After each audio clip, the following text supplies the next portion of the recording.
തട്ടിപ്പു കേസ് പ്രതികളെ ഏരിയ സമ്മേളന പ്രതിനിധികളാക്കി CPM.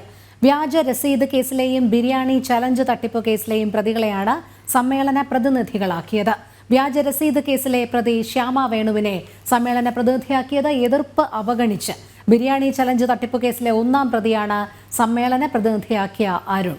നിഷ ദിലീപ് ചേരുന്നു വിവരങ്ങളുമായി.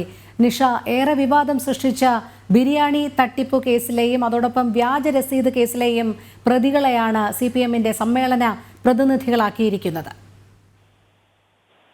രോഹിണി, തീർച്ചയായും കായംകുളത്ത് ഈ അടുത്തിടെയുണ്ടായ 2 തട്ടിപ്പ് കേസുകളിൽപ്പെട്ടവരെയുമാണ് കായംകുളം ഏരിയ സമ്മേളന പ്രതിനിധികളാക്കിയിരിക്കുന്നത്. കഴിഞ്ഞ ദിവസം ഈ കോടതിയെ പോലും കബളിപ്പിക്കുന്ന രീതിയിൽ ഒരു വ്യാജ പ്രതിക്ക് ജാമ്യം ലഭിക്കുന്നതിനായി വ്യാജമായി കരമടച്ച രസീത് ഹാജരാക്കിയ പഞ്ചായത്ത് അംഗവും രാജ്യ സെക്രട്ടറിയുമായ ശ്യാമ വേണുവാണ് കായംകുളം ഏരിയ സമ്മേളനത്തിൽ പ്രതിനിധിയായി പങ്കെടുക്കുന്നത്. ഒരു വിഭാഗത്തിന്റെ എതിർപ്പ് അവഗണിച്ചുകൊണ്ട് തന്നെയാണ് ഇത്തരത്തിൽ ശ്യാമ വേണുവിനെ CPM ഏരിയ സമ്മേളന പ്രതിനിധിയാക്കിയത്. നമുക്കറിയാം, കായംകുളത്തെ സംബന്ധിച്ചിടത്തോളം ഏറ്റവും കൂടുതൽ വിഭാഗീയത ഉയരുന്ന ഒരു സ്ഥലമാണ് കായംകുളത്ത് ലോക്കൽ സമ്മേളനങ്ങളിലടക്കം ഒരു വിഭാഗം പ്രവർത്തകർ പ്രതിഷേധിച്ചുകൊണ്ട് പല കാര്യങ്ങളിലുള്ള പ്രതിഷേധം അറിയിച്ചുകൊണ്ട് ഇറങ്ങിപ്പോകുന്ന ഒരു സാഹചര്യമുണ്ട്.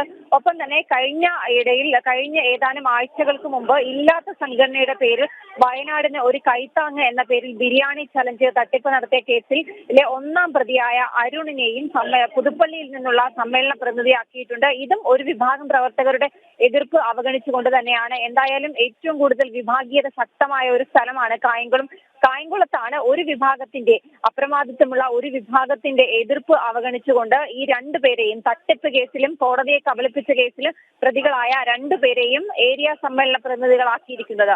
രോഹിണി.